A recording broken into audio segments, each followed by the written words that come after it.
Bueno, boas tardes a todas e a todos. Gracias por asistir a este acto ao Ateneo de Santiago. A verdad que en condicións normais esta mesa redonda que queremos que seña un debate con todos, pois se limitaría a valorar os resultados da xornada electoral do pasado 28 de maio, e, sobre todo, a considerar os retos que se lle presentan ás persoas que van a gobernar, a xestionar o Concello. Pero, realmente, as circunstancias de todo o que aconteceu nesta última semana obligan a que realmente a conversa non solamente teña en conta estes resultados locais, sino que vaya un pouco a situación que se nos presenta de cara a esas convocatorias de eleccións xerais que trastoca un pouco o panorama.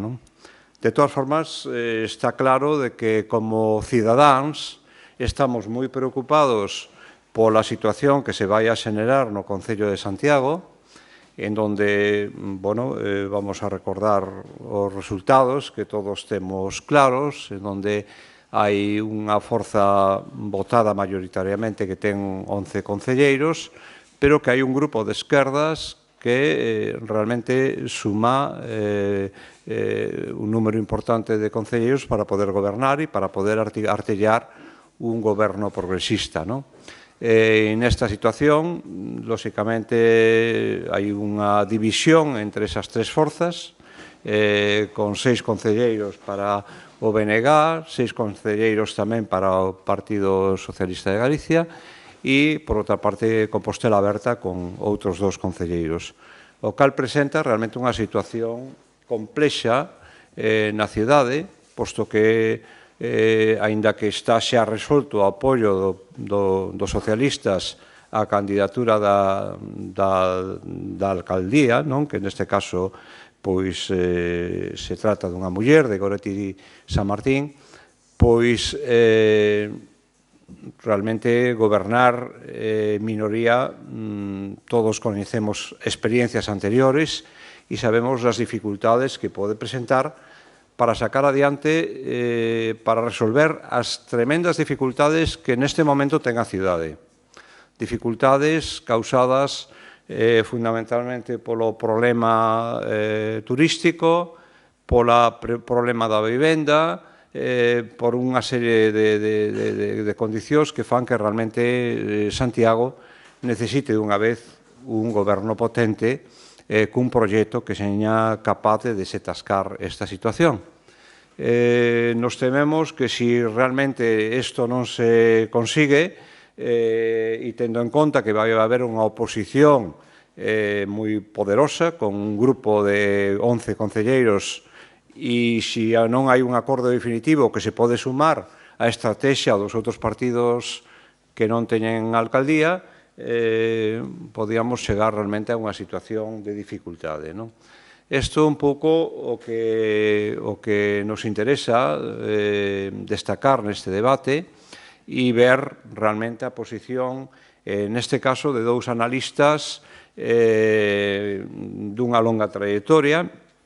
Por un lado, temos a Fernando Salgado, que é un xornalista dun amplio currículum, que comenzou traballando no periodismo ao comenzo da transición política, isto en Mundo Obrero, en Madrid, que se incorporou posteriormente á Voz de Galicia, onde desenrolou unha actividade moi intensa e moi importante, incluso como redactor xefe da sección de Economía, que logo foi director del Progreso de Lugo, pero que, ademais de periodista, e sin que se mezclaran as dúas cousas, conseguiu facer un paréntesis na súa actividade profesional e tamén ser político, como conselleiro de Economía no goberno de González Laxe, como secretario xeral de Comunicación no goberno de Pérez Touriño, como diputado tamén durante unha etapa amplia no Parlamento de Galicia.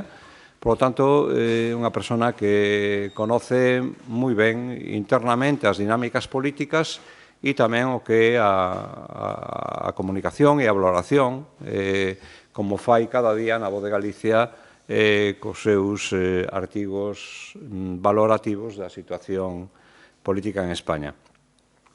E, por outro lado, temos a unha persona, un xornalista doutra xeneración, máis xoven que Fernando Salgado, que é Xaime Leiro, que actualmente asume o reto de sacar adiante un proxecto tan importante para esta ciudad como el Correo Gallego.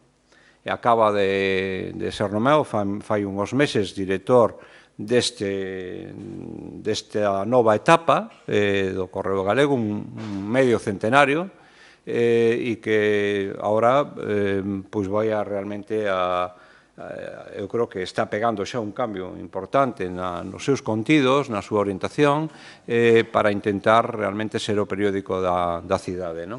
Xaime Leiro tamén é un periodista xoven, pero de longa tradición. El traballou na Semana Verde de Galicia como responsable de comunicación e tamén no propio Correo Gallego tuvo unha dilatada participación como xornalista en diferentes seccións e fundamentalmente dentro do campo da comunicación política. Xa ten estado noutras ocasións nesta mesa de debate e, polo tanto, creo que tamén é unha persona que pode aportar unha visión moi importante para esclarecer as ideas de todos nós.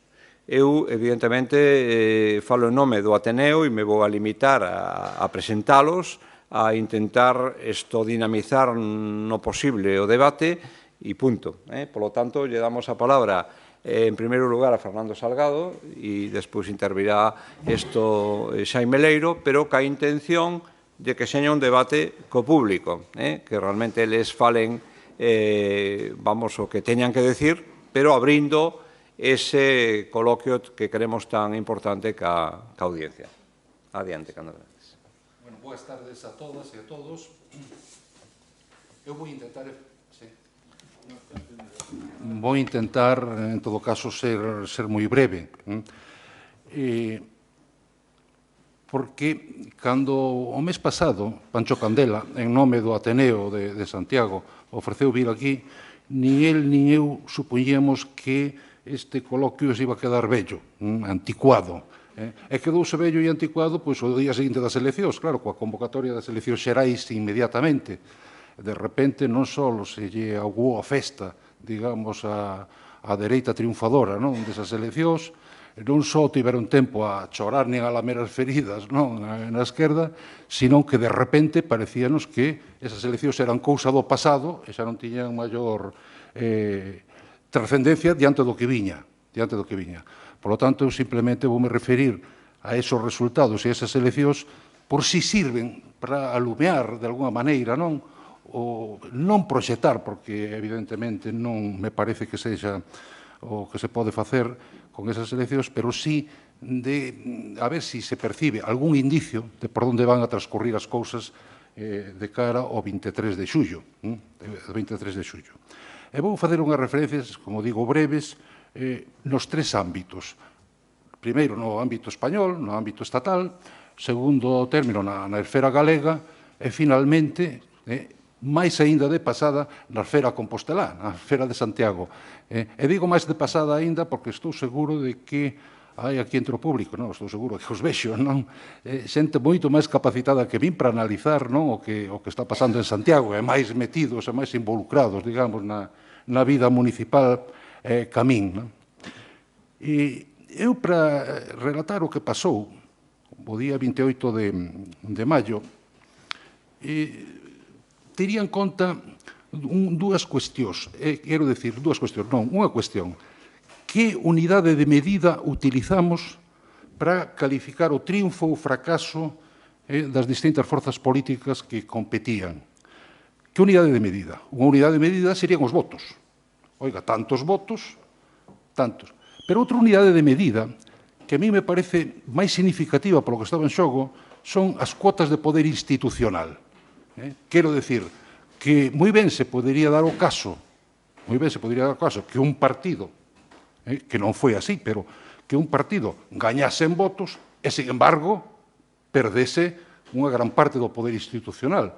Por lo tanto, eu teria en conta, para empezar a explicar o que creo que sucedeu o 28 de maio, ter en conta as dúas cousas. Unha, os votos, e outra, o poder institucional, que neste caso fai referencia fundamentalmente ás comunidades autónomas que estaban en disputa, as 12 comunidades autónomas, e o que a nos compete máis directamente ás cidades e concellos, que tamén estaban en cuestión ese día. Ben, no ámbito estatal, está claro, o PP gañou as eleccións, eso é indiscutible. Gañou as eleccións. E o que xa non teño tan claro é se arrasou. Vamos a ver, efectivamente, se medimos en votos, gañou as eleccións. Tiña... xa perdín a chuleta. Non a trouxen, bueno. Bueno, aproximadamente, non? O PP aproximadamente gañou 1 millón, a ver se recordo, non sei, teño os datos aquí. Sí. Sí, tiña alrededor de 6 millóns de votos e obtivo 7 millóns de votos. Por lo tanto, indiscutiblemente, son 800.000 votos aproximadamente máis que o segundo, que era o Partido Socialista, gañou as eleccións. Hai 4 anos que en gañar as eleccións fora o Partido Socialista, que tiña exactamente uns 6 millóns de votos aproximadamente. E aquí xa hai unha cuestión de medida.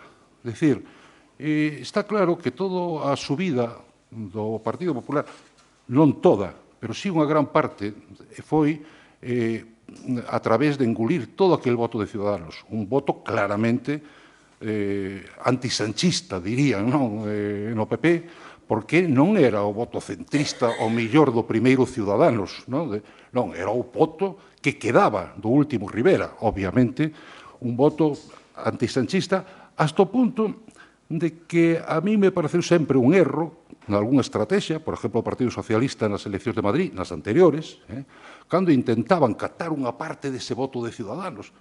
É dicir, nós intentaremos catar unha parte, parecíame imposible, porque era un voto, digamos, tan definido cara a dereita, polo menos, non diría tanto, pero pouco menos que o de Vox. Non habría aí moito que rascar, e así foi. E así foi o fracaso, nese caso, de Gabilondo. Por lo tanto, gañou as eleccións, pero unha gran parte da subida é, desde logo, o voto de Ciudadanos. Quero decir que, se o miramos desde outro punto de vista, de decir, é a esquerda, é dereita, falamos de bloques, quen ganou as eleccións? Claro, entonces, no ano 2019, Ciudadanos tiña 2 millóns de votos, cerca de 2 millóns de votos, 1.900.000, que foron a parar todos, menos 300.000, se non me equivoco, o Partido Popular.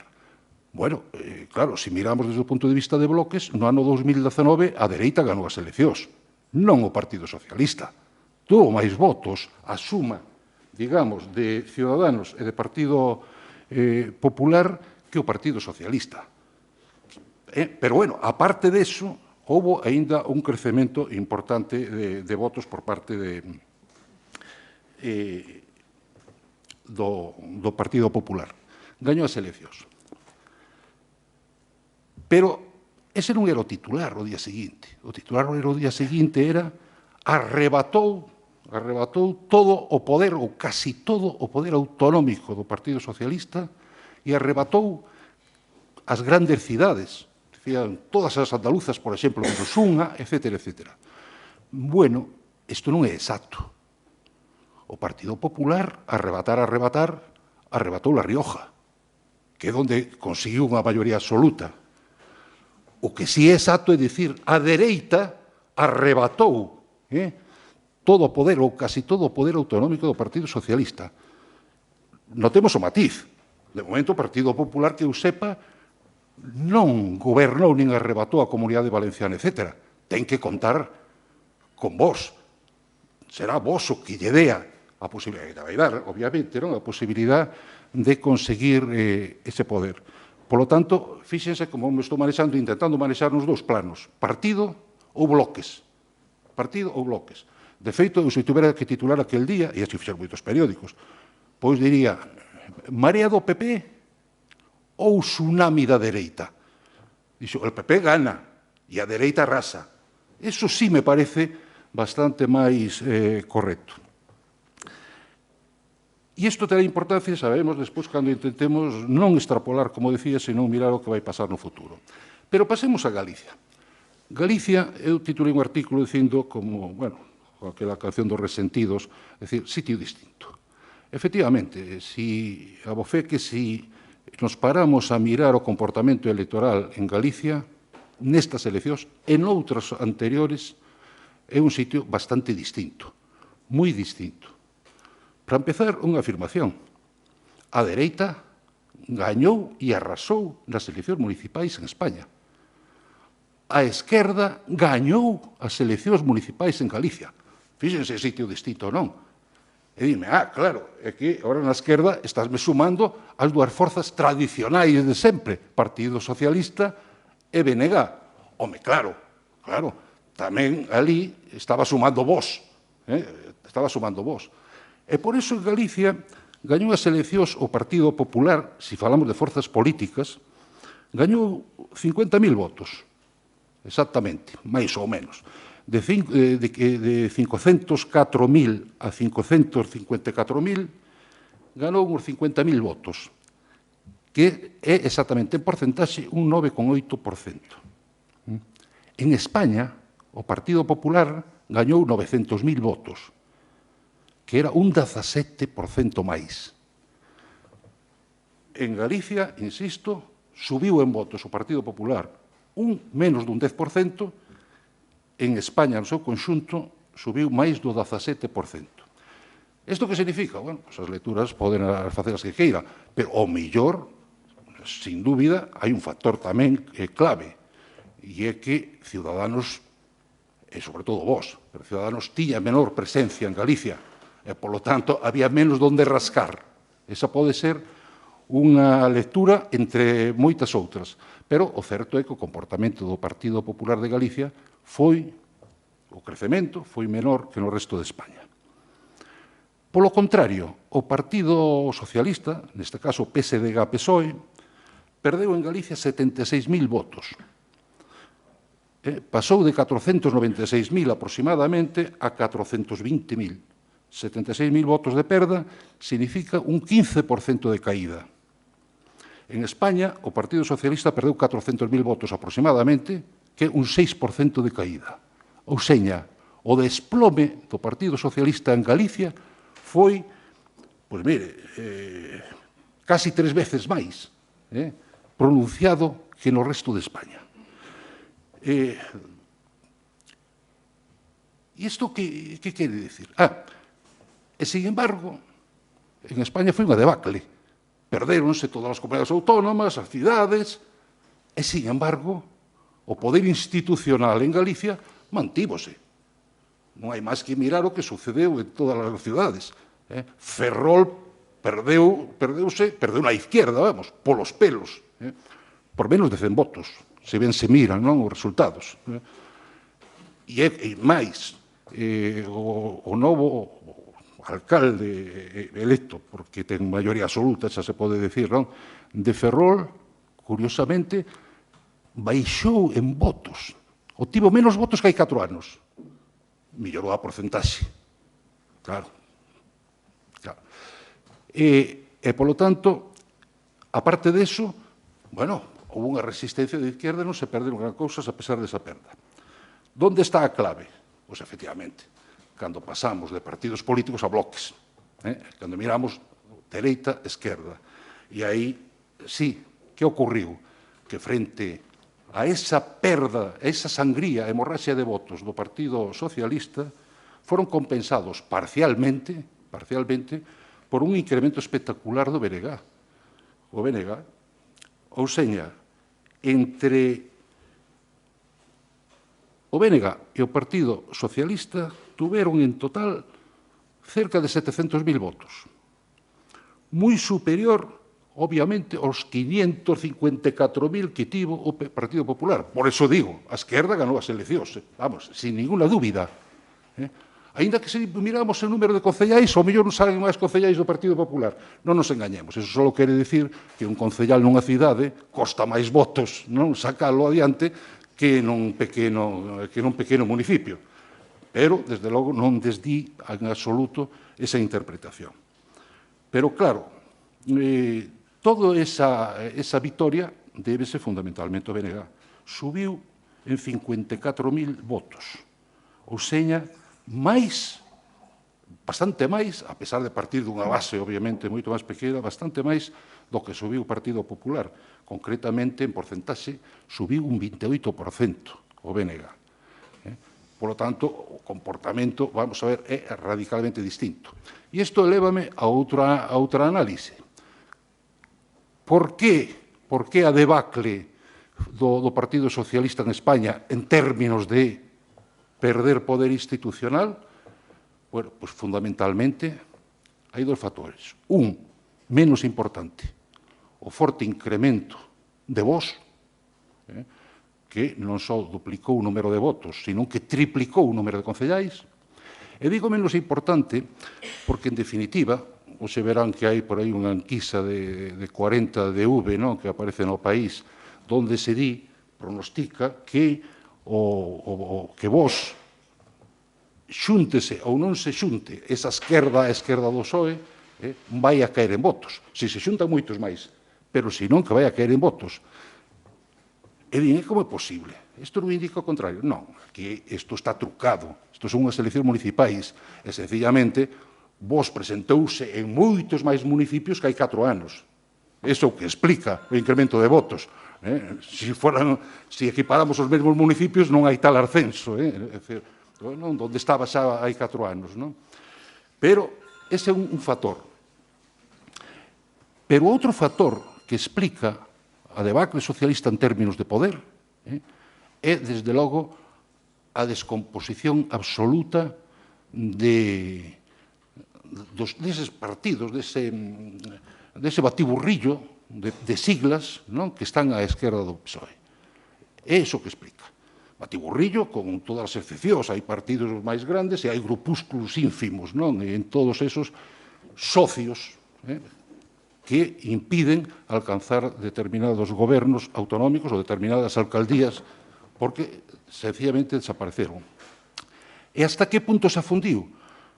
Bueno, pois vamos a ver. Como é moi difícil de cuantificar todos eses... Bueno, agora mesmo, cando están negociando Yolanda Díaz e Podemos para ver a integración, están falando de 15 siglas, non? Pero son moitísimas máis, moi cambiantes, etc., non? Hai unha maneira de facelo por exclusión. Miren, a dereita, nesas eleccións, aumentou en total 1 millón de votos, aproximadamente, nas eleccións municipais pasadas. Cando digo dereita, ahora estou sumando Partido Popular, Partido Ciudadanos e Vox. 1 millón de votos aumentaron. Obviamente, 1 millón de votos debemos perder a esquerda. Como o Partido Socialista perdeu 400.000, o resto destes grupos, 600.000. E aí se explica a debacle. O Partido Socialista quedouse naquelas comunidades autónomas, etc., onde todo se decidía por un puñado de votos, sin socios. Desde logo, unha das razóns. En Galicia, claro, aquí, ao contrario, aquí o socio era o BNG. Era o BNG. E xa dixemos que aquí o BNG non só non se fundiu, sino que medrou espectacularmente.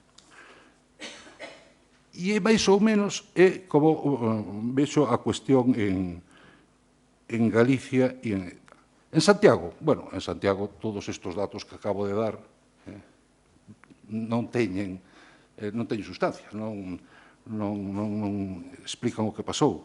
Aquí pasou que o PP subiu, sí, bastante máis que a media, subiu un 20%, subiu 3.000 votos, subiu 3.000 votos no total. O PSDG fundiuse totalmente, a candidatura socialista fundiuse totalmente, un 42%. Perdeu de votos. Ou seja, perdeu, en relación coas últimas, 7.600 votos aproximadamente. 7.600 votos. E o BNG subiu espectacularmente, un 134%, ou seja, máis que duplicou con diferencia, ao pasar de 4.800 a uns 11.500 aproximadamente. E iso é o que pasou en Santiago. Obviamente, todos os argumentos e criterios para decir, bueno, que o Partido Socialista perdeu por isto, porque quero os socios, porque aumentou vos, e tal. Aquí, sin embargo, ou porque Pedro Sánchez caía moi mal, e porque a campaña foi moi fea, Cabo Fe que o foi, non? Foi moi fea, foi... Claro, todos eses argumentos en Santiago hai que matizalos. É dicir, non, aquí houve algo máis, que estou seguro de que vostedes pois, incidirán neso no debate, e tamén, supoño que o meu compañeiro Oraleiro tamén incidirá neso, non? Desde logo, aquí sí hai que analizar en clave local, e, polo tanto, en clave de fallo estrepitoso, non de Pedro Sánchez, como di o PP, que ocurriu en moitos lados, senón, evidentemente, en clave de candidatos e de xestión destes últimos 4 anos. Non? Nada máis. Depois falaremos.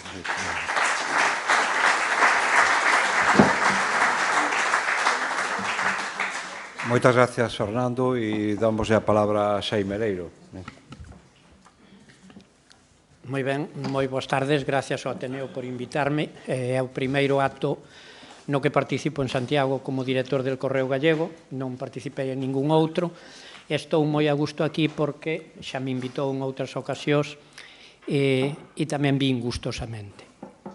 En primeiro lugar, non vou a incidir nos datos que puxo en riba da mesa Fernando Salgado, porque os datos son os datos e son os mismos para el que para min.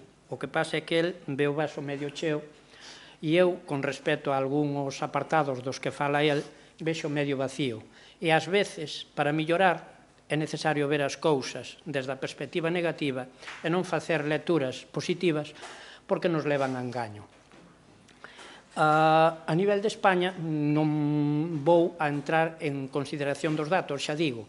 Simplemente, calquera persona que este atenta á reacción do presidente do goberno dase conta que houve unha sacudida forte. Se o presidente do goberno a propia noite electoral se reúne cos seus e ao día seguinte convoca as eleccións por sorpresa, e que os datos non lle poden ser moi favorables. E que pensa que actuando con unha reacción rápida pode coller o adversario a contrapé e, de alguna maneira, darlle a volta ao que parece inevitable, que é unha derrota do Partido Socialista nas urnas.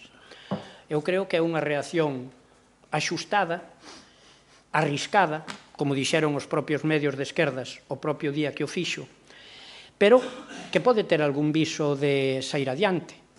El Correo Gallego publica unha enquisa hoxe. El Correo Gallego pertenece ao grupo Prensa Ibérica. Todos os periódicos do grupo Prensa Ibérica, que son 26, publican a mesma enquisa de GESOP.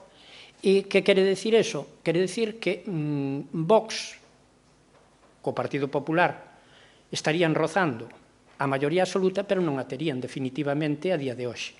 Por lo tanto, que hai certo marxen de xogo de cara ás vindeiras eleccións, sempre e cando as enquisas non fracasen, como fracasaron nas eleccións municipais recentes. É certo que non fracasaron en todas as circunscricións, pero as propias que publicou el Correo Gallego, acertando en moitas das grandes cidades, pois non o fixeron en Santiago, nin o fixeron en Ourense. Nos outros sitios onde se fixeron enquisas para el Correo Gallego, que foron en 11 concellos, os erros estuveron dentro do que consideraba a propia enquisa que era aceptable. Pero en Santiago, en Ourense, non. Entón, eso tamén nos debe levar a pensar en que as enquisas, ás veces, non son un elemento que nos pode axudar a proxectar o futuro con certeza. Decía Fernando Salgado que na esfera galega pois non pintaba mal para o Partido Popular. E eu vou a plantexar a poñerme do outro lado, para que teñan vostedes unha radiografía completa, porque senón sería só unha radiografía dunha parte. Cando se convocaron estas eleccións dentro do Partido Popular, se un tiña confianza para falar con determinado tipo de dirixentes, facían a seguinte radiografía. Se Elena Candia se fai coa Deputación de Lugo e o Concello de Lugo, Manuel Baltar se fai coa Deputación de Ourense e o Concello de Ourense, e Diego Calvo se fai coa Concellería, co Concello de Ferrol. Sí, José Manuel Rei Varela, se fai co Concello de Ferrol, Diego Calvo é o líder provincial. Eu estaba falando dos varóns provinciales. Se fai co Concello de Ferrol, 3 varóns territoriales salirán reforzados das eleccións. E Rueda parecía que en Pontevedra non tiña maneira de hincarlle o dente nin a ningún concello relevante, nin siquiera a Diputación. Pasadas as eleccións, vemos que pasou todo o contrario, que Alfonso Rueda se fixo coa Diputación de Pontevedra e que todos os demais varóns que lle podían facer frente de alguna maneira quedaron debilitados. Baltar, que parecía imbatible, está trastabillado en Ourense, e Elena Candia non se fixo co poder provincial en Lugo. Polo tanto, de cara ás vindeiras eleccións autonómicas, a miña lectura é que Alfonso Rueda, que estaba nunha posición de afianzarse como líder do Partido Popular en Galicia, saile reforzado destas municipais de cara ás vindeiras autonómicas. E, polo tanto, non necesita ni siquiera apoiarse en Feijóo para sumarse a esta onda que o podía levar a adiantar as eleccións e facelas coincidir coas eleccións xerais. Respecto aos comicios locais, que é nos que me quero centrar, porque eu creo que aquí os deberes aínda están sin facer. Fernando di que o futuro está nas eleccións xerais, e eu digo que no ámbito municipal todo está por facer. E todo está por facer e máis en Santiago. Fernando mismo decía que o resultado dos ciudadanos deixaron unha situación moi aberta. Eu creo que Santiago leva buscando o seu modelo municipal desde hai moitos mandatos. Solo por citar 4 mandatos anteriores, digo, no 2011 o PP gobernaba con maioría absoluta, con de Rueda, etc. Escándalos internos levaron ao Partido Popular a debacle. No 2015, os santiagueses buscaron outro modelo radicalmente diferente ao do Partido Popular, e deronlle 10 concelleiros a Martiño Noriega de Compostela Aberta. Eu vin aquí e feliciteino. O mandato seguinte, no 2019, Martiño Noriega foi triturado porque os cidadáns de Santiago lle deron a espalda e volveu Xosé Sánchez Bugallo. Santiago sigue buscando o seu modelo. E nesta ocasión lle dá moi axustado o seu respaldo a Goretti San Martín do BNG. E lle dá nunha posición de moita debilidade. Por qué? Porque ben o decía Fernando Salgado, o candidato do Partido Popular, Borja Verea, ten 11 diputados, 11 concelleiros. Decía Tierno Galván, pois que xa somos bastante maiores, aínda que o presentador dixo que eu era moi novo, pero eu tamén veño da transición e recordo perfectamente o profesor Galván. Decía Tierno Galván, cando animaba a colocarse, sendo alcalde de Madrid, a toda a xuventud, decía el, Alberto Ruiz Gallardón, non tenga usted prisa, que usted acabará sendo alcalde de Madrid, como así foi. E Bugallo, na fase final deste mandato, en sotoboche, tamén decía, Borja Verea, a diferencia de outros candidatos do Partido Popular, ten certos vimbios que o poden levar no futuro a ser alcalde de Santiago. Polo tanto, enlazando co que decía Fernando Salgado, eu creo que ten moitos deberes por diante a nova corporación que se vai a facer, se non quere que Borja Verea lle coma todo o terreno. E digo máis, o BNG nestas eleccións, efectivamente, non só subeu en Santiago, senón que subeu en todo Galicia. Pero a min gústame tamén bucear nos datos. E eu recordo cando o BNG tuvo o seu teito nunhas eleccións municipais no ano 1999. E no ano 1999 o BNG obtivo o 18,95% dos votos. E saliron elexidos alcaldes Lois Pérez Castrillo en Vigo, Xaime Bello en Ferrol e Miguel Anxo Fernández Lores en Pontevedra. E no seguinte mandato solo quedou Miguel Anxo Fernández Lores porque era o único que tiña modelo de cidade. Os outros gobernaron, enfrentáronse cos seus socios de goberno e no mandato seguinte desapareceron e diluíronse como azucarillos, duraron o que tardan a arder un misto. Que quero dicir con eso? Quero dicir con eso que os que pensan que en Santiago a esquerda ten todo feito co nacionalismo, eu sigo vendo o vaso medio vacío e lles digo que tiveron a experiencia municipal desas eleccións, tiveron a experiencia municipal do bipartito na Xunta de Galicia e tiveron a experiencia do que significa o goberno de Pedro Sánchez con Podemos e os seus aliados de Izquierda Unida que se trituraron entre eles e debilitaron a posición do goberno central. Polo tanto, eu creo que a cidadanía de Santiago lle está dando un voto de confianza nesta ocasión a Goretti San Martín cos seus aliados, pero que non pode pensar Goretti San Martín é que pode chegar a conformar goberno sin siquiera negociar o programa de goberno cos demais partidos cos que se ten que aliar. Que quero dicir con isto? Quero dicir con isto que hasta fai pouquiño BNG e Partido Socialista discrepaban sobre a Casa da Cultura. BNG e Partido Socialista discrepaban sobre o edificio de Peleteiro ou sobre o contrato da auga. Se a iso lle añadimos que con respecto a Compostela Aberta, que tamén ten criterio propio respecto á remunicipalización do servicio da auga, etc., etc., etc., eu creo que é difícil conformar un goberno. A esa tarea se deben de entregar nestes momentos, non a mirar para as eleccións municipais, para as eleccións xerais. E mentras non sean capaces de conformar un proxecto de goberno estable, dificilmente se asentará un goberno aquí en Santiago, en Raxoi. E máis, eu desde que son director do periódico falo con bastante xente e a xente me traslada sempre unha mensaxe de fondo. E a mensaxe de fondo é que Santiago, en línea co que se apuntaba aquí antes, se volveu en falar todo de turismo, vivenda. E onde están os proxectos de fondo?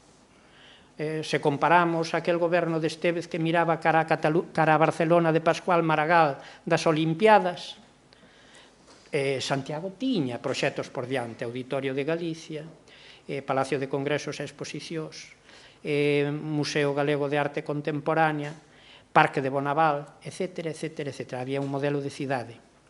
Non só eclosionou o Camiño de Santiago, o Xacobeo, non só o Camiño de Santiago foi patrimonio da humanidade, había proxectos de fondo. A veces agora parece que se fala do turismo e que se vulgariza todo respecto ao turismo. O Camiño de Santiago convirteuse nun camiño de masas e Santiago parece que non vai máis alá dese modelo de cidade. Eu creo que o que me traslada a sociedade compostelana no seu conxunto, cando falo con ela, é que falta un modelo de fondo de sociedade. Unha Compostela á ofensiva, non unha Compostela que xestione o día a día e que con eso xa se conforme. E nesta primeira intervención non quería ir moito máis alá. Deixo aí e poderemos, digamos, ampliálo nunha segunda intervención.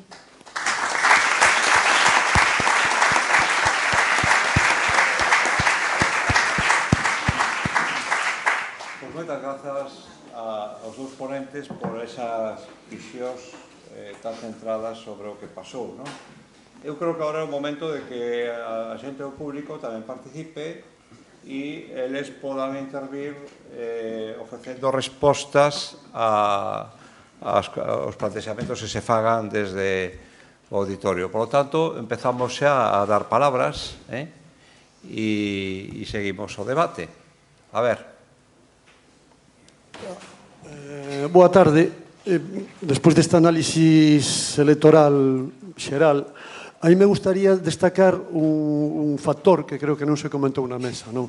E que papel xogan os medios de comunicación agora mesmo en un proceso electoral.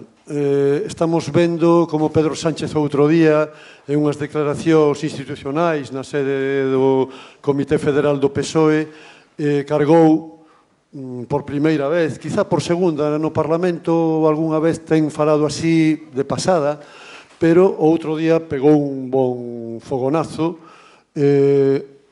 denunciando o papel dos medios de comunicación en estas últimas eleccións. Entonces, estaba lendo hai un rato unhas noticias, outro día salía en público unha noticia que Alfonso Rueda, nos últimos 5 meses antes destas eleccións autonómicas e municipales, nin máis nin menos que regou aos medios de comunicación, en xeral, con 17 millóns de euros. Se pode consultar e se pode contrastar. Entonces, me gustaría que a xente que está na mesa intentara abrir un pouco o melón dos medios de comunicación, que eu creo que é un problema serio non só en España, sino en Europa, o que está pasando cos medios de comunicación e a influencia que teñen en unhas eleccións. Gracias. Eu creo que o propio moderador pode contestar esa pregunta. Vamos a ver, eu non pretendo dar unha contestación absoluta a este problema, non? Pero, evidentemente, os medios de comunicación existen desde fai moito tempo e aquí houve eleccións tamén desde fai máis de 40 anos con resultados moi diversos. E sempre xogaron un papel, evidentemente que xogaron un papel. Pero eu creo que neste momento os medios de comunicación tradicionales teñen aínda menos peso que o que tuveron antes, porque existen todos unhos elementos chamados redes sociales que cada vez teñen unha influencia maior en calquer tipo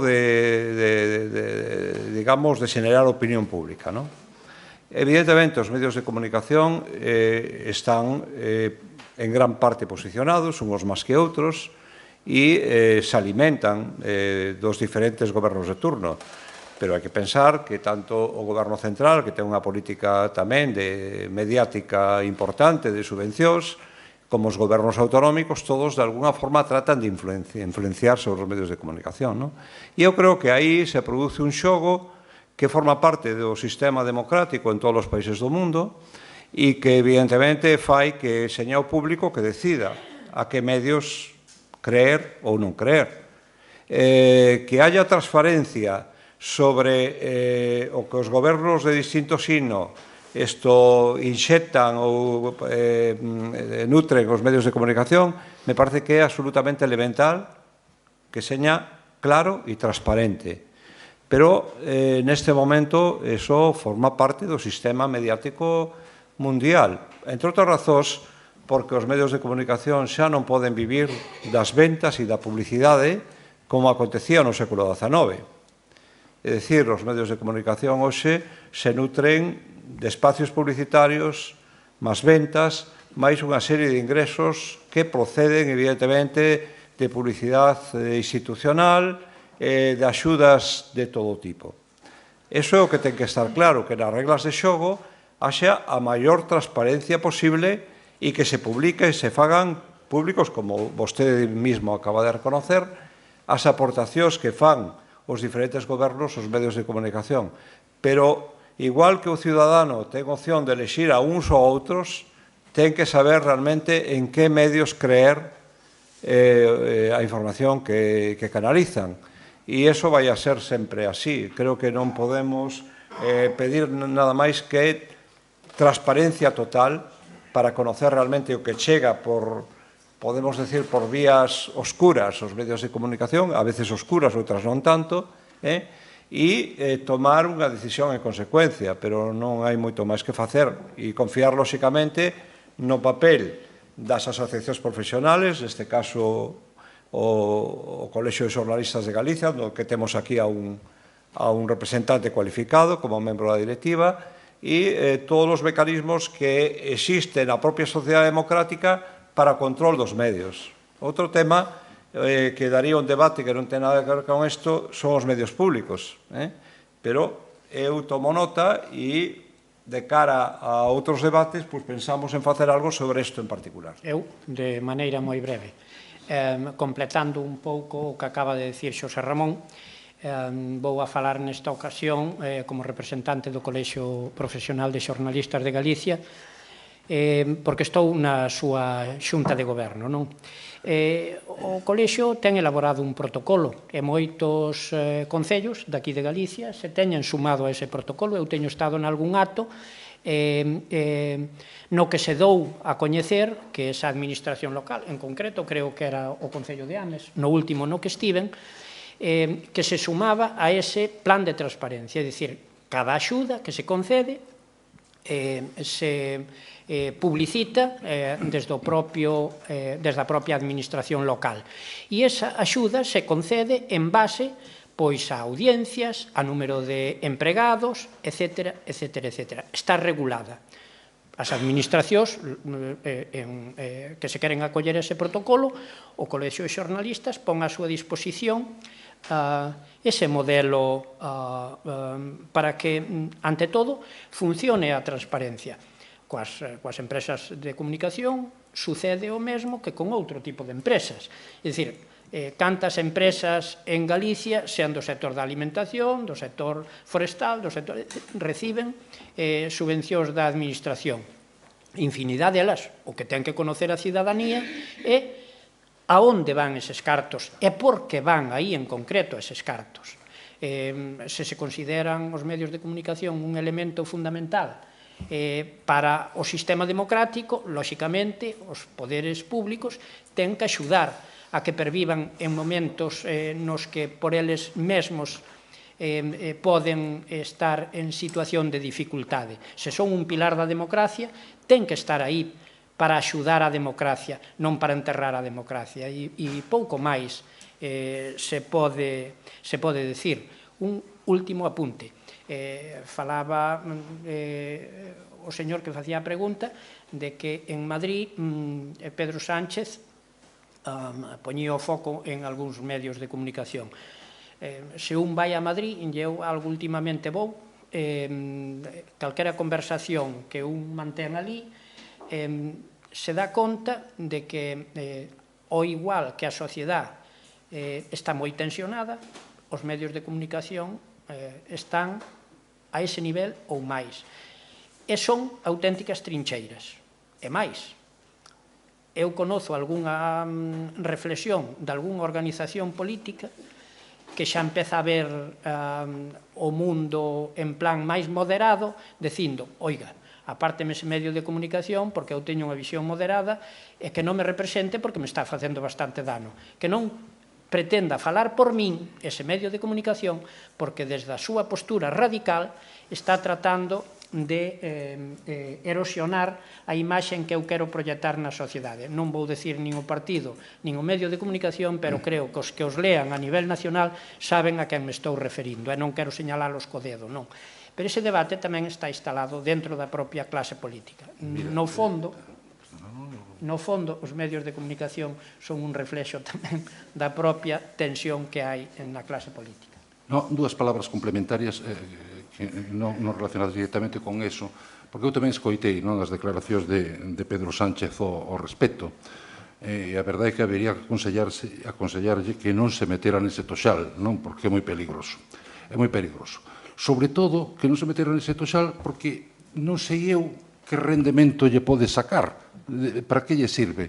Eu, despois de escoitar esas declaracións, o único que vin foi que unha televisión, nada procliva a él, claro, desde outra banda, limitaronse a reproducilas e mesturándoas con declaracións moi semellantes, casi idénticas, de Pablo Iglesias, e, polo tanto, pouco beneficio. Porque que se pretende? Se criticas os medios, pois será para algo, e eu aquí non lle vexo absolutamente ningún rendemento. ou é que se pretende facer algunha lei antibulos que xa no seu día se esgrimiu, ou algunha lei que obrigue aos medios a dar noticias institucionais. Terreno, desde logo, moi fangoso. E, efectivamente, outra cousa son os medios públicos dos que, ao mellor, habería que dicir algunhas cousas máis. Ese é outro tema. Bueno, moitas gracias aos dous comparecentes na mesa. Eu quixera centrarme máis no tema electoral e máis fundamentalmente no tema de Compostela, porque como cidadáns nos preocupa e nos ocupa especialmente. En este sentido, do análisis de Fernando Salgado, pois se pon de manifesto, digamos, unha debacle particular en Santiago en relación do Partido Socialista en relación con outras cidades galegas. É un crecemento exponencial do Bloque Nacionalista Galego, que acada a cifra de 6 concelleiros. Bueno, o Bloque xa tuvo en outras ocasións 5 concelleiros, non é que seña tampouco especialmente notorio. O que sí é especialmente notorio é a debacle do candidato do Partido Socialista de Galicia, señor Sánchez Bugallo. Lóxicamente, a mí me parece derivado non tanto da percepción global de unha xestión,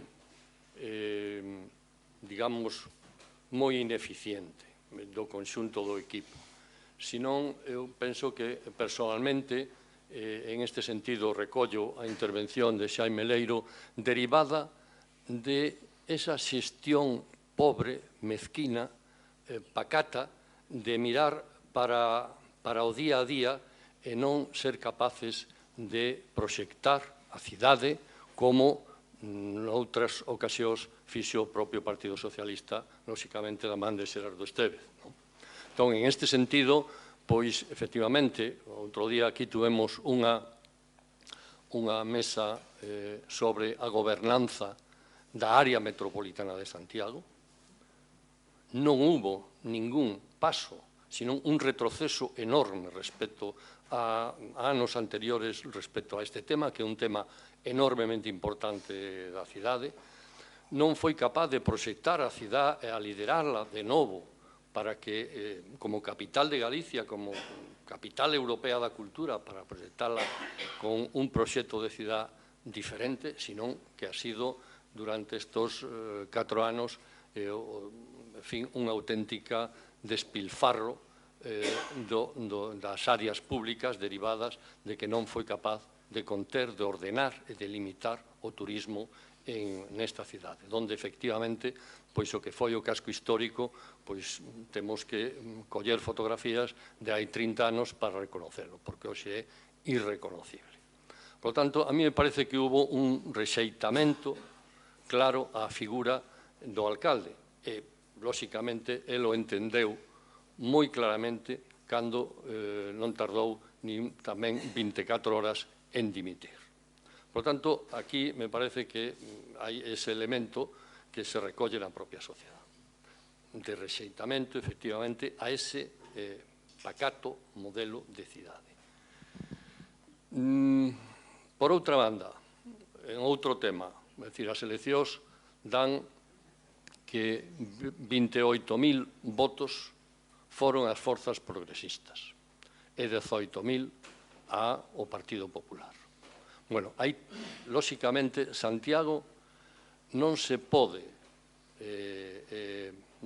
volver a ter gobernos minoritarios como nos últimos 12 anos. Isto é un retroceso enorme, a xestión e a proxección da cidade se complica extraordinariamente e necesita que do xeito máis rápido as tres forzas políticas que representan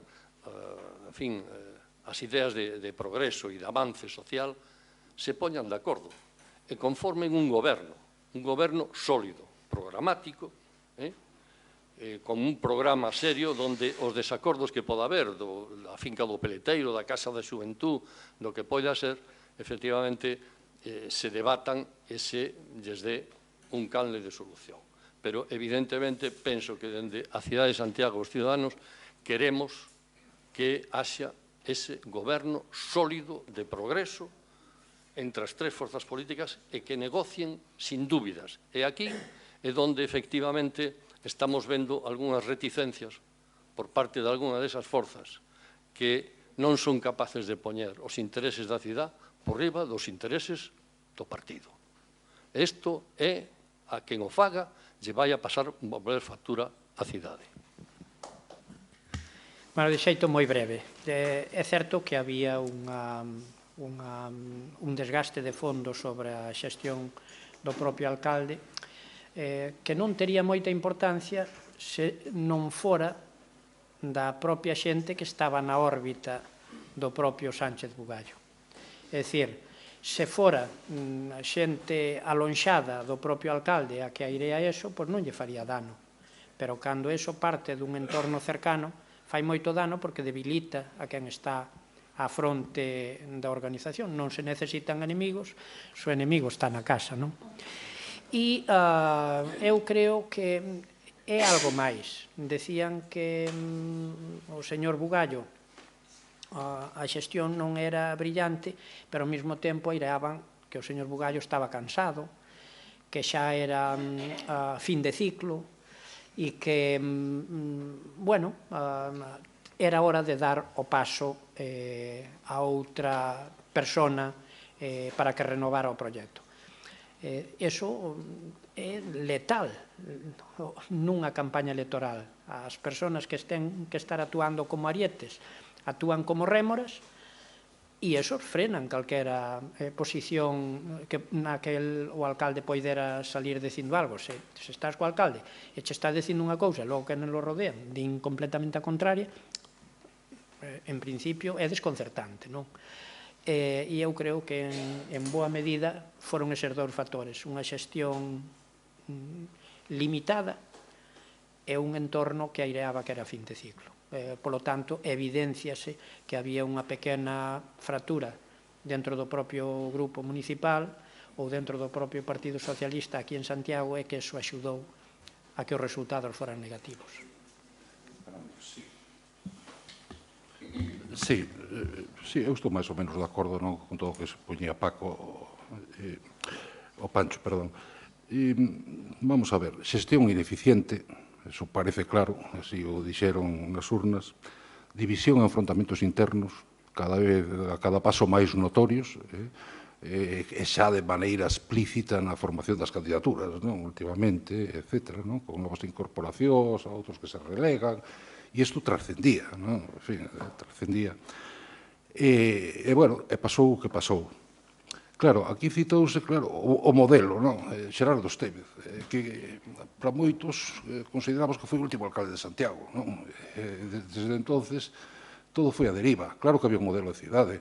Ou por decir algún do bloque, parece que Lores ten algún proxecto, ou que tiña, polo menos, algún modelo de cidade en Pontevedra, ou polo menos eso foron ratificando os pontevedreses. Que ocorre? Que aquí é moito máis difícil despois destas eleccións. Por qué? Porque tanto Xerardo Estévez no seu día como Lores, claro, formaron un proxecto, un modelo, diseñaron un modelo de cidade con maioría absoluta. Bueno, ao mellor non ao principio, pero na súa legislatura. E un partido único, por lo tanto, supónse que, polo menos, hai coherencia nas medidas. Aquí habería que diseñar un modelo de cidade a partir de dúas forzas políticas, de cultura política distinta, como son o PSDG, por un lado, e por outro lado, ademais, un PSDG que ven, efectivamente, de un topetazo, de un batacazo enorme, e, por outro lado, un BNG crecido e en ascenso. O sea, un deseño a catro mans, feito por todos, moi difícil, tan difícil que ahora mesmo, na parte socialista, aínda non saben, aínda non determinaron se estamos no goberno ou se estamos na oposición. Bueno, non na oposición, vamos a facilitar a investidura, pero a partir de aí estamos fora. Si nin siquiera eso está decidido, como vai estar decidido un programa de goberno consensuado, pactado e publicitado? É dicir, mira, esta é a cidade que vamos a intentar construir as dúas forzas políticas maioritarias, ou incluso Compostela Aberta tamén, por que non? Que, por certo, hai un pequeno detalle que antes, cando se dicía, claro, que o de Santiago, minoría, Berea, non sei que, sí, Berea tuvo moi bons resultados, pero a esquerda aquí sigue tendo unha diferencia moi notable co PP, moito máis, antes citouse Lugo, fíxense no caso de Lugo, non? No caso de Lugo, que efectivamente era un dos obxectivos do Partido Popular, obxectivo fracasado, o asalto á alcaldía de Lugo, e para iso meteron ademais a súa baronesa, de decir, provincial en danza. E que pasou en Lugo? Pois, ao final, que os dous concellais de Ciudadanos pasaron a ser concellais do PP, pero sigue aí rozando a maioría absoluta como antes. E, polo outro lado, hai un goberno en coalición. Hai un goberno en coalición. Quero dicir, con unha maioría máis exigua das forzas de esquerda, bueno, pois van capeando o temporal. Non sei se con modelo de cidade ou non. Aí podíamos ir máis aló. Pero, cunha característica importante, de todas as cidades de Galicia, só en Lugo subiu a candidata socialista en votos. Lara Méndez é a única de todas en Galicia que subiu. E tamén o BNG, o seu socio, tamén subiu en votos. Bueno, algo debe indicar eso, non? O sea, case son as antípodas do que sucedeu en Santiago, non? Boa tarde. Moitas gracias pola vosa presencia e por, en fin, enriquecernos con as vosas opinións. Eu quero aprender e quería, como votante que vou a ser nas próximas eleccións, quería saber máis de que se vai a debatir en esas próximas eleccións. E unha pregunta que eu quería facer, porque me move moito, é se o bipartidismo está acabado ou se ten moita importancia esos partidos que están ao lado dos que antes considerábamos ou que eran o bipartidismo, é dicir, o PP e o PSOE. Quería saber a importancia ou non importancia que esos partidos adláteres podían ter nas próximas eleccións, para enfocar mellor o meu voto. Gracias. Estamos falando das eleccións xerais. Sí. Bueno, eu aí teño, aparte de certa interpretación, por certo, antes cando falaba o amigo Xameleiro de que se vio o vaso máis cheo ou menos cheo, non? O medio valeiro e tal, nunca vin a perspectiva na que me colocaba. Máis cheo para quen? O medio valeiro para quen? Non sei. Pero venga con todo isto, non?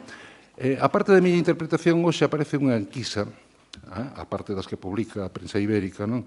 Hai unha que é moi significativa porque esta que citei antes, de 40 dB, que salen en El País, porque é moi significativa porque é unha doble enquisa. Crea dous escenarios. Se hai acordo desas forzas, ou seña, se Podemos, para entendernos, se integra en Sumar, controlando a Díaz, ou se non hai. Entonces, cales son os resultados que daba polo menos a enquisa? Di, se non hai acordo, ten maioría absoluta Partido Popular e Vox. Esos é o que dan os resultados. E como? O PP sube moito, e Vox baixa algo, tiña un 15% de votos, non? Hai 4 anos, dalle un 5%, un 15%, o sea, 2 décimas menos, baixa algo, que traducido a escaños é unha perda bastante máis notable, pero, en definitiva, coa suma co PP dalle maioría absoluta. E, sin embargo, si chegan a un acordo Sumar e Podemos e comparecen unidas as eleccións, PP e Ciudadanos e Vox non alcanzarían a maioría absoluta de ninguna maneira. Bueno, de ninguna maneira, así.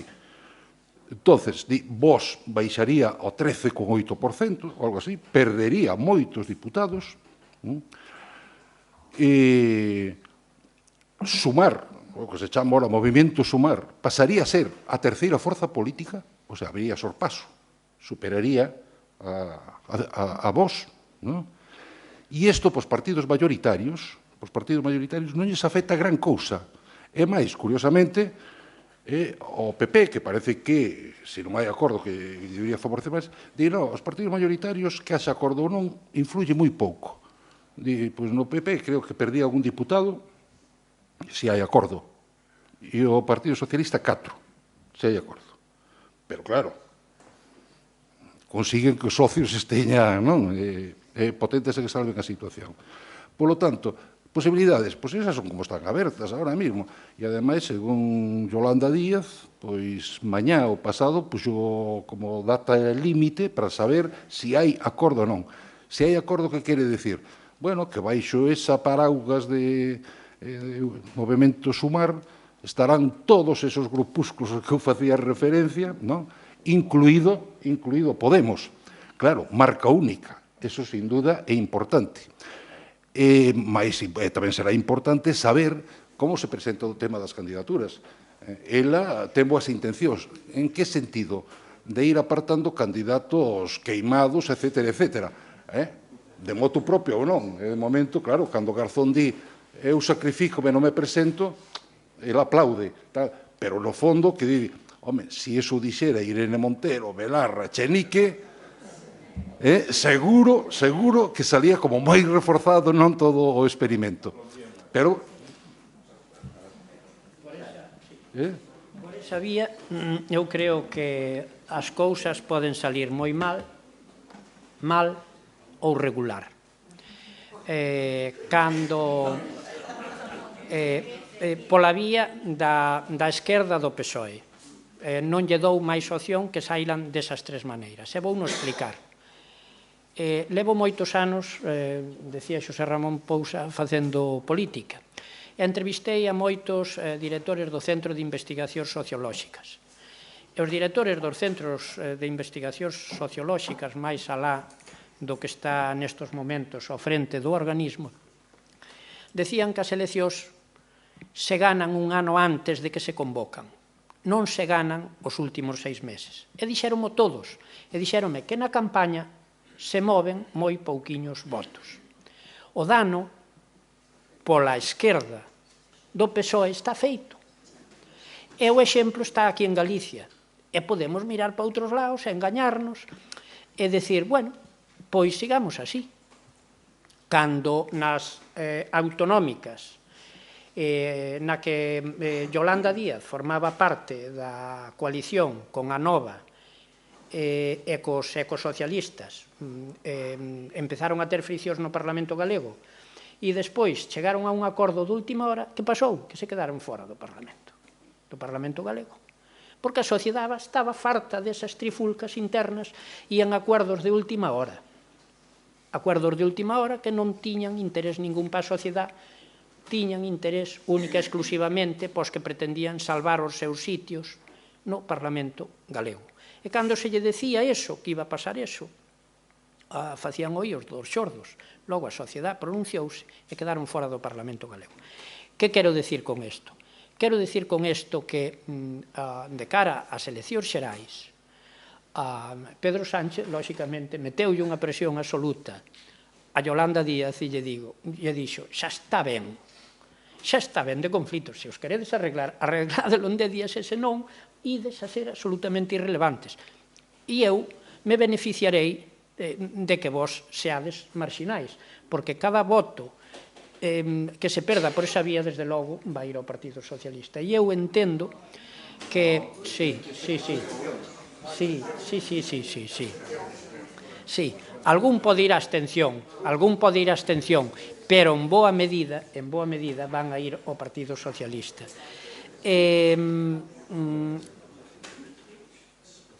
Remato xa.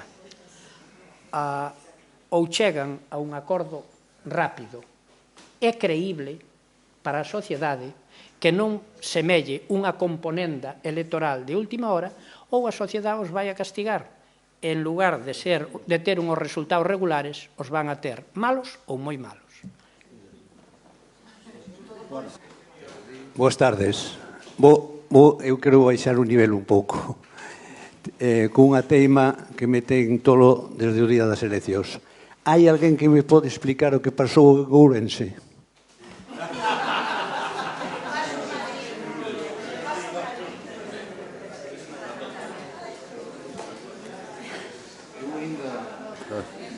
Eu ainda estou intentando explicar o que pasou en Ourense hai 4 anos, como pasaba o que pasou outro día, non? Pero, bueno, dime que hai 4 anos o que pasou foi que o Partido Popular fixo alcalde a un tal Pérez Jácome, porque senón estaba en perigo a Diputación Provincial. Fixo alcalde. E ali generou un monstro, non? E o monstro resulta que foi medrando, e agora, claro, resulta incómodo para todos. E ninguén sabe que facer con eso. Non sabe que facer o PP, porque, obviamente, oiga, según as súas tesis, apoyemos a lista máis votada, pero a lista máis votada é a de Pérez Jácome, non? Eso son as súas tesis. Entonces, agora ten que variar un pouco a tesis e dicir, non, apoyemos a segunda lista máis votada, non? Por un lado. E, por outro lado, apoyemos a lista máis votada na Diputación. E, claro, a verdade é que calquera sabe, non? Agora, se o que vostede se refería a como é posible, como se entende, que en Ourense siga medrando isto, aí sí que eu non teño explicación, non? Non sei se hai algún ourensán que poda explicar, non? Alguna explicación teño, non sei se será moi a caída a realidade ou non.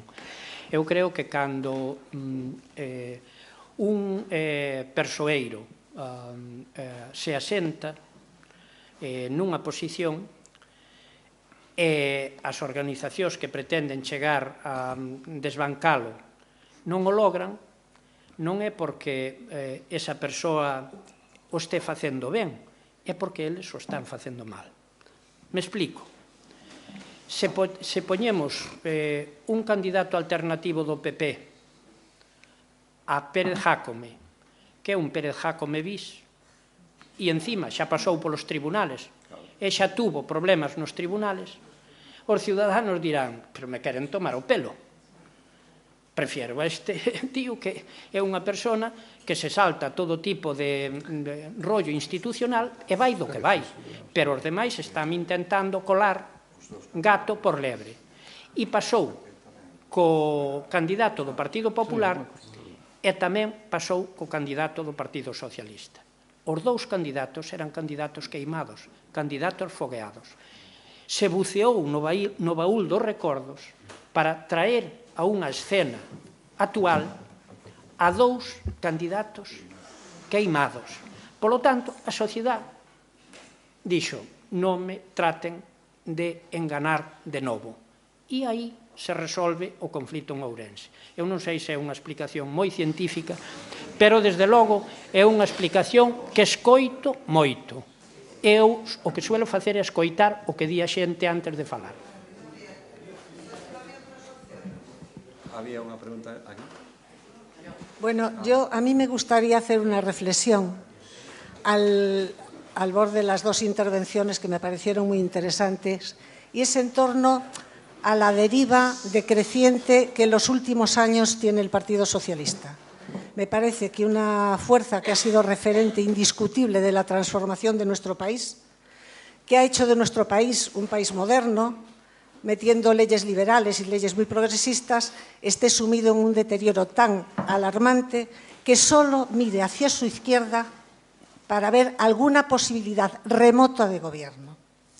Hemos visto la deriva en Galicia. Ha pasado de ser una fuerza de gobierno a ser la tercera fuerza del Parlamento. Yo no me voy a basar ahora en si son 5.000, 6.000, 200.000 votos. Lo que sí es cierto es que en los últimos años, desde el gobierno de Zapatero, no hay ni un solo presidente socialista que haya obtenido en segunda vuelta mayoría absoluta. Y esto es anormal en nuestra democracia. Siempre gana un partido por mayoría relativa y en la elección siguiente este mismo partido gana por mayoría absoluta. Y pasó desde la OCDE hasta el gobierno Zapatero. ¿Alguna vez la izquierda dejaremos de hacer discursos autocomplacientes para autojustificarnos y analizaremos realmente qué está pasando? ¿Qué ha pasado para que un partido estructurado, organizado y propositivo mire y se referencie en partidos populistas o peronistas? ¿Alguna vez se va a hacer esa reflexión? Yo creo que la huida hacia adelante del presidente de gobierno, que posiblemente no le quedaba otro remedio, no es más que una cortina de humo que evita un debate necesario para la supervivencia de la izquierda. Y la izquierda no es posible sin un PSOE fuerte. Los pactos de bipartitos y tripartitos ya los hemos tenido aquí. En Galicia 2 veces. Uno, protagonizado por el Partido Socialista, con el PNG y el Partido Nacionalista Galego, ¿recordáis? El primer tripartito y luego el segundo. ¿Qué ha supuesto la debacle del Partido Socialista? Estos pactos contra natura que ha hecho con los populismos en todo el país, es cierto que menguó los votos de los populistas, pero no los ha rentabilizado. Y de verdad, si queremos que este país no se convierta en un terreno abonado para la derecha o para la extrema derecha, la izquierda tendrá que hacer o tendremos que hacer alguna reflexión seria, seria. Bueno, vamos a ver. Primeiro, eu creo que isto das maiorías absolutas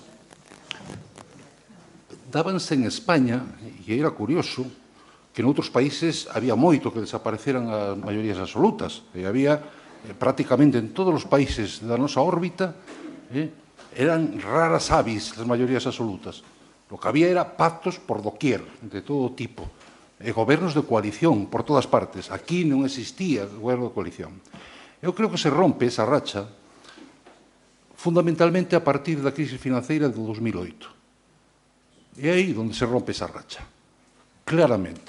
Todo o momento do 15M, onde aparecen e onde surxen todos os movimentos contestatarios, efectivamente, ¿no?, por aquelas clases desahuciadas por la crisis, todo, é onde surxen, en definitiva, o caldo de cultivo de Podemos, etcétera, etcétera, pero esa fragmentación non é só da izquierda nese momento. A dereita partiuse en 3. Ahora parece que volven a ser 2, pero partiuse en 3. E a última maioría absoluta que tuveron, efectivamente, foi con Rajoy, consecuencia precisamente desa estrepitosa caída do Partido Socialista, porque lle tocou gestionar o peor da crise. O peor da crise foi o Partido Socialista, con Zapatero, precisamente, o que tuvo que implementar as medidas obligatoriamente obligadas por Bruselas, cando recordarán que chegou ao Parlamento choroso para decir temos que conxelar as pensións, reducir isto, etcétera, etcétera. Bueno, e aí cae el. Pero da crisis tampouco saliu ben Rajoy. Aí, que foi? Hai 4 anos ou hai 8 anos, o Partido Popular tuvo os peores resultados históricos bueno, impensable, non? O seña, eu non acabo de ver, efectivamente, que este problema de fragmentación, é certo que a izquierda sempre estuvo máis fragmentada, pero esa é outra cousa, non? Que a dereita. Pero, francamente, non acabo de ver.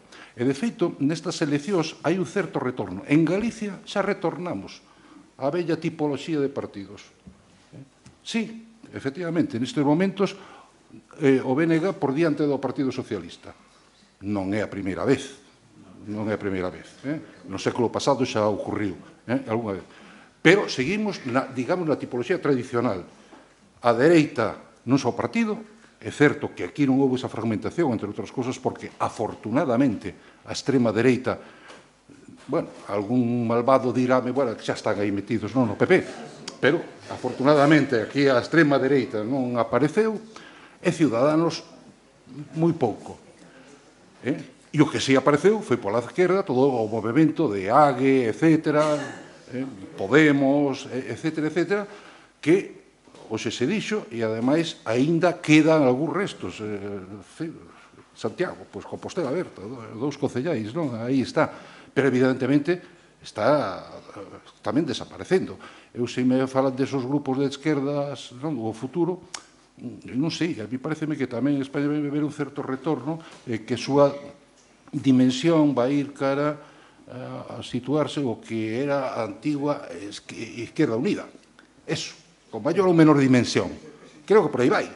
Incluso o liderazgo de Yolanda Díaz, que non ven precisamente... Bueno, ten tradición, ben porque estuvo en Hague, non? Etcétera, etcétera, pero todo apunta hacia aí, a de que volvemos ao vello sistema, é dicir, de dous partidos moi fortes, porque a ver como lle vai nestas próximas a vos tamén, non? Por eso creo que se equivoca o Partido Socialista precisamente. Si ten a tentación de convertir esta campaña, de levantar a bandeira do antifascismo e contra vos, etc., creo que se equivoca, porque eu creo que eso solamente vai a producir un efecto moi parecido ao que sucedeu en Andalucía, non? E ao final digo, pois efectivamente, non?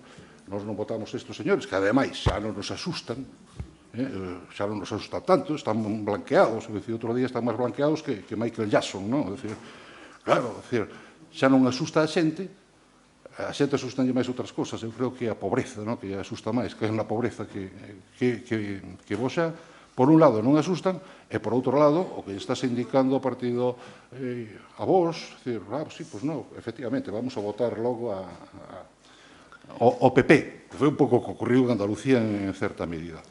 Pero, bueno, desde logo non comparto o tema dos gobernos de coalición. Con maior ou menor fortuna, uns funcionaron, outros non. Se alguén quere poñer o exemplo da Alemania, pois mira, levan coaligados partidos de todo tipo desde o século pasado.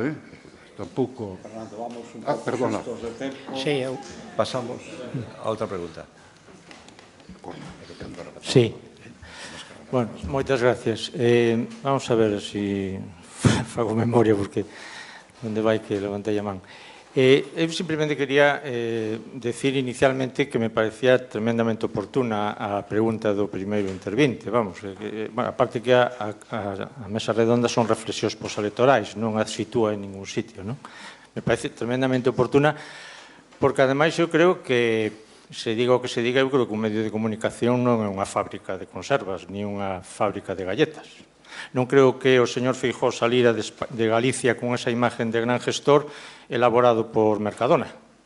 Eu creo que algo teñen que ver algúns, porque eu, desde logo, non pus ni unha peseta para que salira como gran gestor.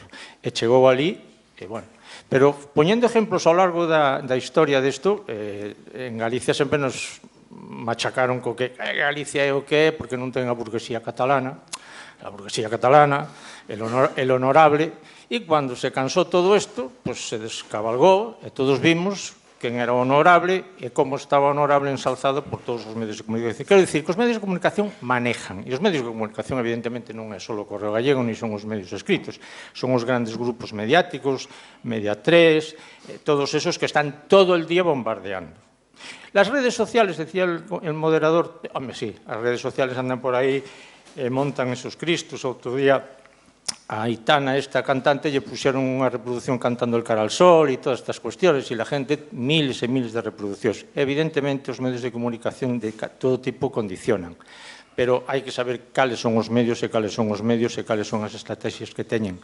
E eu creo que os medios de comunicación que están reconocidos pola Constitución Española, que son os que garantizan, e usted decía, a verdadeira ou polo menos a transparencia democrática, permítame que lle diga que eu creo que no Consello de Administración desos medios pesa moito o poder. E contestando a esta señora que falaba do PSOE, o PSOE entrou unha deriva pola derechización tan grande que tuvo o PSOE nun momento determinado. Por que surge o 15M, Fernando Salgado? Surge o 15M por hartazgo. Por hartazgo, sí señor Leiro. El 15M surge por hartazgo, porque estábamos viviendo uns partidos de dereitas gobernando e a corrupción era tremenda. E a xente se cansa desto. Entonces sale a xente á calle e dice non queremos máis, non hai, como era aquilo, non había pan para tanto chorizo, non? E por aí, entonces claro, nun momento determinado un señor que le achacan de todo, pois dice, isto non pode ser, e eu non lle dou o voto a Mariano Rajoy, e eu levanto o partido e busco votos. E apareció el señor de Ciudadanos, creado tamén polos grupos de presión, ou quen creou Ciudadanos. E tamén todo eso é así. E yo lo que le digo es que los medios, a xente non é tonta, evidentemente, a xente ten opinión, pero non cabe duda de que os medios de comunicación xogan un papel moi importante nos resultados. E o análisis que facía Fernando de si arrasou el PP. No, evidentemente o análisis dice que ao mellor arrasou a dereita. Pero ao Partido Socialista en este momento estou convencido que non lle queda máis opción que ir á esquerda. Nada máis. Nada máis.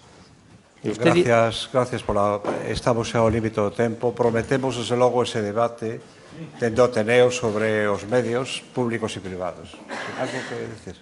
Vamos a ver, está aquí un profesor que foi meu, un profesor meu de filosofía, Xavier Varela, que cando me daba clase decía que as revolucións se facían cos estómagos vacíos. E o que se confundeu, o sea, cando eclosionou Podemos, eclosionou porque os estómagos estaban vacíos e as clases poderosas seguíanse alimentando ben. E ese xermen, pola base, asustou o poder establecido. Podemos confundeuse, pensou que chegaba para facer a revolución e chegaba única e exclusivamente para apartar un pouco os que estaban corruptos e xestionar o estado de benestar no que estamos instalados. Errou o tiro, foi máis alá do que lle otorgaba a sociedade. A sociedade non quería unha revolución, a sociedade o que quería era que nos gobernara xente que non estaba corrompida. E estaba corrupta desde a institución principal do Estado, e dai para baixo todo o mundo. A patronal, o presidente da patronal acabou na cárcel, o señor Díaz Ferrán. No Partido Socialista, no Partido Popular, que vou a decir, a Iglesia, que non tiña nada que ver coa corrupción, pero instalaronlle todos os escándalos de pederastia, etc., etc., etc. Os bancos, que eran algo absolutamente creíble, 100%, que ninguén desconfiaba que o banco lle iba a sacar unha peseta, ten as subordinadas, as preferentes e tal. Que pasou?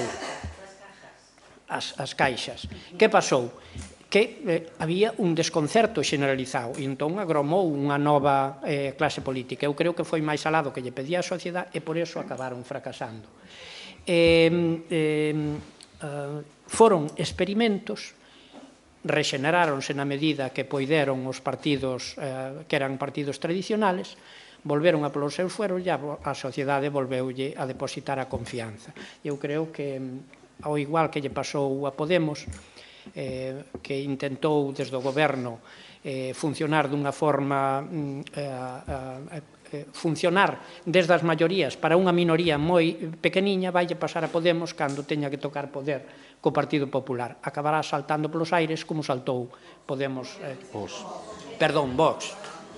Perdón, sí. Por poner el toque exótico, ¿no? A ver si me podéis también aclarar este fenómeno de Ayuso, porque a mí me tiene alucinada. ¿Qué explicaciones le veis? Si algo tiene que ver la prensa también. Y una reflexión, ya puestos a reflexionar. Yo creo que tiene que reflexionar el PSOE, tiene que reflexionar la izquierda del PSOE, tiene que reflexionar el PP, que se está convirtiendo en un partido reaccionario y realmente de extrema derecha, y no sé si le dará a Vox para reflexionar algo. No lo creo. Bueno, el fenómeno de Ayuso tan complicado como el de Jacome. Bueno, conseguiu ou é avanzadilla, polo menos, vamos, é avanzadilla da reunificación da dereita, non? É dicir, o resto vai atrasado, Feijóo vai atrasado, non? Xa acabou de integrar a Ciudadanos, pero non a Vox. Ayuso xa conseguiu, non? O máximo. E como conseguiu? Pois, é dicir, volveron ao redil precisamente, pois, por un mensaxe absolutamente esperpéntico, nacionalista, levantou a bandeira de España, todo contra Sánchez, todo contra o Partido Socialista, do que xa non falan, porque non ten Partido Socialista, din sanchismo nada máis, é un logro tamén interesante, e, polo tanto, eu creo que é unha avanzadilla nese sentido. Xa lle gustaría a Feijóo conseguir exactamente esa integración. Entonces sí que poderíamos falar ao mellor de outra maioría absoluta, non? Si conseguira integrar, que non sei se no futuro, como dixe Emilei, se conseguirá ou non. Pero a verdade é que é un fenómeno difícil de analizar, eu polo menos, para min, polo menos, o tema de Madrid, concretamente. Bueno, unha última reflexión do tema de Madrid. alguén do Partido Socialista, eu penso que unha persona intelectualmente armada e que agora forma parte da corporación municipal na lista do Partido Socialista, lle preguntei nunha ocasión que pasaba en Madrid para que o Partido Socialista non poidera gobernar. E Xaquín Fernández Leiceaga me dixo o seguinte: en Madrid hai tal acúmulo de riqueza pola concentración empresarial que hai ali, que o Partido Socialista, se quere gobernar, tamén ten que gobernar para ese acúmulo de riqueza. Non se poda trincherar contra unha parte da población moi importante en Madrid.